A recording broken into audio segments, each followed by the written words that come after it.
So there are typically two things that they review. They review the effectiveness of the study, which we talked about, and then they review the safety profile of the study. And remember that the safety profile, as I said, will continue to be evaluated way after the emergency use authorization was actually released. They presented data using about 36,000 of the participants who were in the study. And the reason that they were only able to give data for 36,000, these are the 36,000 that now have had 2 months pass since the second dose was actually administered. Because we believe that if we're going to see any other safety issues, it generally has to take a little bit of time for us to be able to see that. So the FDA requires these manufacturers to present at least 2 months worth of data for us to be able to say whether they're safe.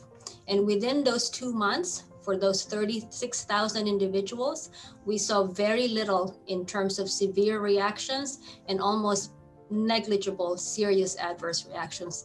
In fact, most of the reactions tend to happen fairly early. Very much like other vaccines, you will have a local reaction within the first 24, 48 hours. They do report fevers, headaches, chills, muscle aches. I think it's also important for the public to understand that when they're experiencing that, that would be typical of vaccines that we give even to this day.